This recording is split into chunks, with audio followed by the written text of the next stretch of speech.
السلام علیکم ناظرین، آپ کو اپنے چینل میں خوش آمدید کہتے ہیں۔ امید ہے آپ سب بخیریت ہوں گے۔ آپ سے بات کرتے ہیں آپ ہی کے پسندیدہ ڈرامے جو کہ آپ بہت ہی شوق سے، دلچسپی سے جس کو دیکھ رہے ہیں، اور ہر آنے والی قسط جو ہے وہ لوگوں کا شوق اور زیادہ بڑھا دیتی ہے۔ یہاں یہی ڈرامہ ہے جس کا نام ہے کرزے جاں۔ بڑی ہی دلچسپ اس کی کہانی ہو گئی ہے، اور اب جس موڑ پہ یہ آ گیا ہے وہاں پر اور زیادہ لوگ جو ہے وہ اس کو دلچسپی سے دیکھ رہے ہیں۔ اب جب کہ نشوہ اور عمار کی شادی ہو گئی ہے، اور نکاح تو پہلے ہو چکا تھا، اب ان کی رخصتی بھی ہو گئی ہے۔ بسمہ نے اور عاصم نے بہت کوشش کی کہ وہ کسی طریقے سے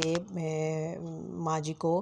اور بختیار کو یہ بات سمجھا سکیں کہ یہ دونوں بچے جو ہیں وہ ان کا مزاج آپس میں بالکل مختلف ہے، اور یہ دونوں ایک ساتھ نہیں رہ سکتے، اور کسی طریقے سے ان کی یہ ہٹ درمی جو ہے وہ ختم کی جا سکے، اور ان دونوں بچوں کے جو مستقبل ہے اس کی بہتری کے لیے کوئی بہتر فیصلہ کیا جا سکے۔ لیکن ان دونوں نے اس کو بالکل ریجیکٹ کر دیا، اور ماں جی نے اس کی ضد میں آ کر فوراً ہی کہا کہ بس اس کو رخصتی کر دو۔ اور ماں نے بسمہ نے نشوہ کو بھی بہت سمجھانے کی کوشش کی، لیکن نشوہ نے کہا کہ آپ مجھ پر اعتبار کریں، اور عمار اتنا بھی برا آدمی نہیں ہے، میں اس کو سمجھتی ہوں، اور مجھے لگتا ہے کہ اس کو صحیح گائیڈ نہیں کیا جاتا۔ طاہر ابو نے اس کو صحیح طریقے سے چیزوں کو سمجھایا نہیں ہے، اس کو ایک طرف تو بہت لاڈ پیار ملا ہے، اور دوسری طرف طاہر ابو کے ڈانٹ ڈپٹ نے اس کو زیادہ ضدی بنا دیا ہے، اور میں کوشش کروں گی کہ میں اس کو بہتر انسان بنا سکوں۔ ماں کو تو وہ تسلی دے دیتی ہے، لیکن جب ماں وہاں سے مایوس ہو کر چلی جاتی ہے تو پھر وہ پھوٹ پھوٹ کر روتی ہے، اور لیکن وہ کسی پر یہ ظاہر بھی نہیں ہونے دینا چاہتی۔ اور دوسری طرف بینش جو ہے وہ اس کے لیے شادی کا جوڑا لے کر آتی ہے، اس کا اہتمام تو کرتی ہے، لیکن وہ اندر سے اس طرح خوش نہیں ہے، کیونکہ وہ جانتی ہے کہ نشوہ اور عمار بالکل ہی دو مختلف مزاج کے لوگ ہیں، اور ان کی جوڑی جو ہے وہ کبھی بھی کامیاب نہیں ہو سکتی، بلکہ اس کا تو ووٹ جو تھا وہ چاہتی تھی بینش کے اس کی نشوہ کی شادی جو ہے وہ اس کے کزن سے ہو جائے، اور وہ برہان کو بہت پسند کرتی تھی۔ اسے پتہ تھا کہ برہان جو ہے وہ بھی نشوہ کو بہت پسند کرتا ہے، بہت چاہتا ہے، اور نشوہ بھی کہیں نہ کہیں اس کے دل میں اس کے لیے نرم گوشہ موجود تھا، لیکن اب وہ طاہر ابو کی باتوں میں اور ان کے ساتھ جو اس نے معاہدہ کر لیا تھا اپنی ماں کی زندگی بہتر بنانے کے لیے، تو اب اسے وہ بات ماننا پڑی، اور وہ اس کے لیے اہتمام تو کرتی ہے، اس کو تیار بھی کرتی ہے سب کچھ، لیکن وہ اپنے بھائی کے لیے اتنی خوش نہیں ہے، اور وہ بلکہ کہتی بھی ہے نشوہ کی سہیلی کے ساتھ کہ میں نے تو اس کو منع کیا تھا کہ دیکھو اس طرح سے شادی مت کرو، اس طرح سے ایک کمرے سے اٹھ کے تم دوسرے کمرے میں آ جاؤ گی، یہ کوئی مزہ ہوتا ہے شادی کا؟ اور ویسے بھی گھر میں تمہیں کل سے سب جو ہیں وہ اسی طرح سے تمہیں کاموں میں لگا دیں گے، اور یہ کوئی بھی دلہن کا پروٹوکول تو تمہیں ملے گا نہیں، کیونکہ اسی گھر میں تم رہتی تھی، اسی گھر میں تم دلہن بن کے رہو گی، تو کوئی مزہ نہیں ہوگا۔ تو اس طرح سے وہ باتوں باتوں میں وہ یہ جتا دیتی ہے کہ اسے خوشی نہیں ہے نشوہ کی شادی کی۔ بہرحال ادھر جب شادی ہو جاتی ہے، اور نشوہ جو ہے وہ دیکھتی ہے عمار کا کمرہ عجیب طرح سے بکھرا پڑا ہے، وہ سب چیزیں سمیٹتی ہے، ٹھکانے پہ رکھتی ہے، اس نے جو سگریٹ پی کے ادھر ادھر پھینکے ہوئے ہیں ان سب کو اٹھاتی ہے، سمیٹتی ہے، اور عمار جو ہے وہ باہر لان میں جا کے بیٹھا ہوا ہے اور سگریٹ پیے جا رہا ہے۔ ماں اس کو دیکھتی ہے تو پھر جا کے اس کو سمجھاتی ہے کہ اب تمہاری شادی ہو گئی ہے، اور تم اگر اس کو پیار سے اور طریقے سے رکھو گے تو بڑی سمجھدار لڑکی ہے، اور تمہارے لیے اچھی ثابت ہوگی۔ ماں کے سمجھانے بجھانے پر وہ اٹھ کے کمرے میں جانے کے لیے تیار ہو جاتا ہے۔ ماں پھر اس کو ایک تحفہ بھی دیتی ہے کہ یہ کنگن جو ہیں وہ میں نے تمہاری دلہن کے لیے پسند کیے تھے، لیکن مجھے نہیں اندازہ تھا کہ یہ نشوہ ہی پہنے گی، بہرحال یہ تم اس کو گفٹ کر دینا۔ اور پھر وہ جب روم میں آتا ہے تو آنکھیں دیکھ کے حیران ہو جاتا ہے کہ اس کی ساری چیزیں جو ہیں وہ ادھر ادھر، کہتا ہے یہ کیا کیا ہے میرے کمرے کو؟ تو نشوہ کہتی ہے کہ یہ چیزیں بکھری ہوئی تھی بہت زیادہ تمہاری زندگی کی طرح، میں نے ان کو سمیٹا ہے۔ تو وہ کہتا ہے کہ یہ کمرہ ہی تو تھا جہاں میں اپنی مرضی سے آرام سے رہتا تھا، اور تم نے یہ کیا کیا ہے؟ یہ سب کچھ بکھیر دیا ہے، سب کچھ تم نے سمیٹ دیا ہے، میری چیزیں کہاں گئی ہیں؟ اور پھر دیکھ کے حیران ہوتا ہے وارڈروب میں جا کے، تمہاری چیزیں یہاں کیا کر رہی ہیں؟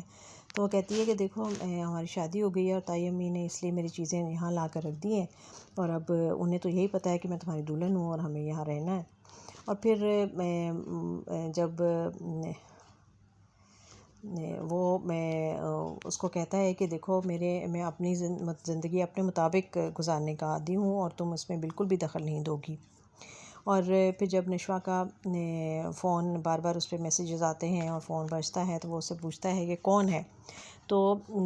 وہ اس کو یہ نہیں بتاتی کہ یہ برہان کا میسیج آ رہا ہے، تو وہ سمجھ جاتا ہے ویسے، اور اسے کہتا ہے کہ دیکھو مجھے لو سٹوری سے بڑی محبت ہے، اور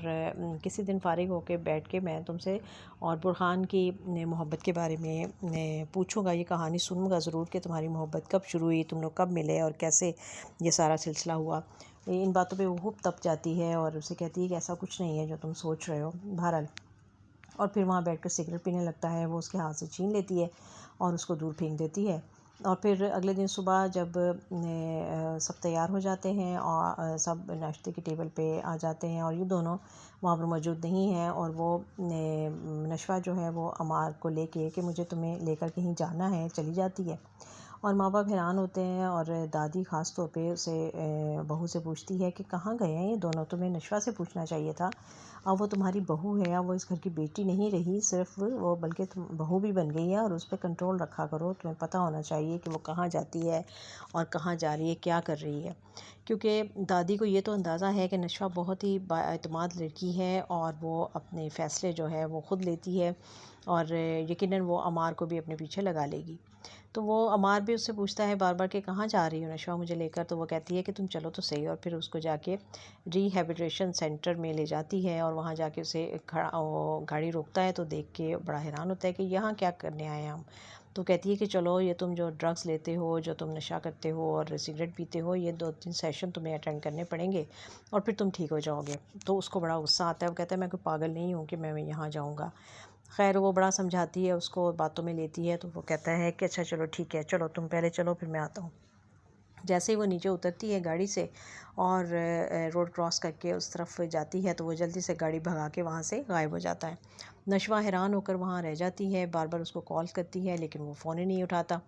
اور جا کے سالی سمندر پر جا کر سوچتا رہتا ہے، وہ ساری باتیں نشوہ کی اس کے ذہن میں گونجتی ہیں، اور وہ سوچتا ہے کہ وہ کیا کچھ کہہ رہی تھی مجھے،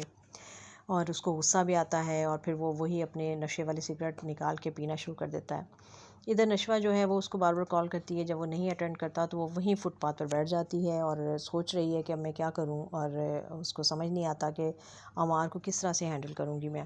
تو اتفاق سے وہاں سے برہان کا گزر ہو جاتا ہے، اور وہ جب نشوہ کو وہاں دیکھتا ہے تو وہاں اتر کے آ جاتا ہے اور اسے کہتا ہے کہ تم یہاں کیا کر رہی ہو، اور پیچھے سینٹر کو دیکھ کر کہتا ہے کہ کسی کے ساتھ آئی ہو کیا، اندر کوئی گیا ہوا ہے، تو وہ کہتی ہے کہ نہیں میں بس ایسے ہی مجھے کام تھا اس طرف تو میں آئی تھی۔ وہ کہتا ہے کہ یہ کوئی طریقہ نہیں، تم کیسے بیٹھی ہو یہاں پہ جیسے کوئی تم لاوارث ہو، جیسے کوئی تمہارا ساتھ نہیں ہے تمہارے، اور وہ کہتی ہے کہ تو آپ میرا پیچھا کر رہے تھے، آپ یہاں کیسے پہنچ گئے، آپ کا آفس تو اس طرف نہیں آتا۔ وہ کہتا ہے مجھے تمہارا پیچھا کرنے کی ضرورت نہیں ہے، راستے بدلنے کی عادت تمہیں ہے۔ وہ کہتی ہے کہ میرا اور آپ کا راستہ تو ہمیشہ سے الگ تھا۔ وہ کہتا ہے اگر چاہتی تو ہم اکٹھے چل بھی سکتے تھے۔ تو وہ کہتی ہے کہ اب اس باتوں کا کوئی مقصد نہیں ہے، کوئی فائدہ نہیں ہے۔ تو پھر وہ اسے کہتا ہے کہ چلو میرے ساتھ چلو، میں تمہیں گھر ڈراپ کر دیتا ہوں، اور